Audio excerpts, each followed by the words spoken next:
marijuana legalization laws, trying to improve the rights for people there. One of the things that the U.S. government holds their patent on for marijuana is neuroprotectant, and a new study from February 11th shows that marijuana can lead to better outcomes in brain injury patients. International team of investigators from Argentina, Italy, Netherlands, the United States evaluated demographic trends, patient outcomes, 725 subjects.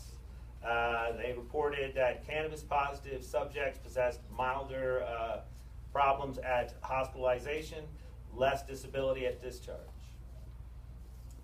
In addition, synthetic THC has now been shown to kill leukemia cells. That study was put out on February 18th.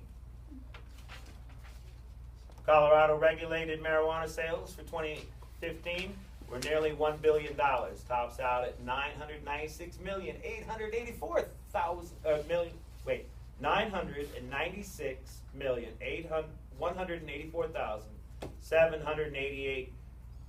worth of cannabis sold in Colorado.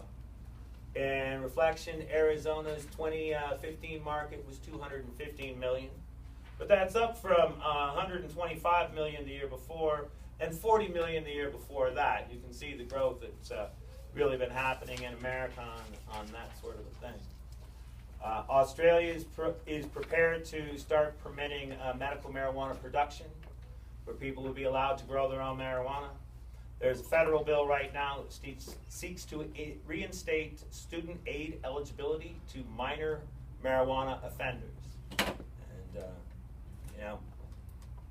that's part of the reason that we're all upset. Yes, sir? And really quick to elaborate on that, that was actually one of my projects.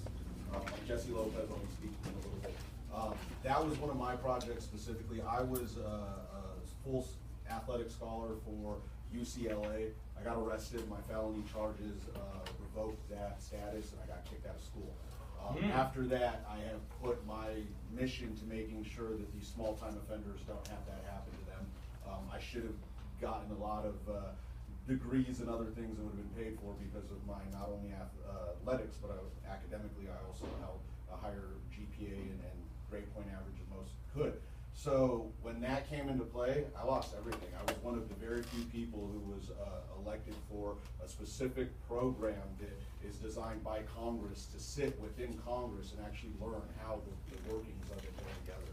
And unfortunately, because of this certain law affecting us, we now have these reforms that we have to establish. And these people who just did something that was worthy of that can get that instead of losing all of their academics and their futures. So. I noticed that. Well, you got a lesson in how it works. Yeah, absolutely. Absolutely. You guys see that Rambo has the Jayhawks on his hat. We all know somebody who came from Kansas State University on a baseball scholarship and then ended up in jail right now. I'm talking about Billy's uncle, Chris Martin. One of my really good friends, by the way. So this is good news for me. February 25th, review, marijuana use not likely to cause psychosis. We've discovered that it's actually prohibition that's driving us nuts. Thanks for laughing. That was supposed to be funny. But from that same day, a study, no increase in problematic cannabis use. Now, Peter, I think quite accurately, pointed out that consumption of cannabis has increased a lot since they started prohibition.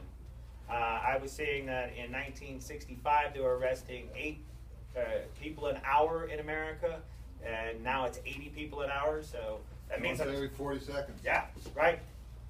So investigators at the Washington School of Medicine in St. Louis assessed trends in marijuana use and in the prevalence of marijuana use disorders during the years 2002 to 2013. Research determined that self-reported use of cannabis by adults increased an estimated 19%, but that reports of cannabis-related problems actually declined during that period. So more people are using marijuana, less people are reporting having some trouble coming from their marijuana use. And the most recent study that National NORML put out also on February 25th, long-term cannabis use mitigates pain and reduces opioid use. We all know that in states where they have at least some kind of medical marijuana, opiate overdose is reduced by about 26%. So that's what the national organization's been doing this month. Here's what we've been doing in the state. Tucson NORML, got this report from John Gettle this afternoon, he's also on our board, that this past weekend they were tabling at the Peace Fair, collecting signatures for both campaigns. They held a booth.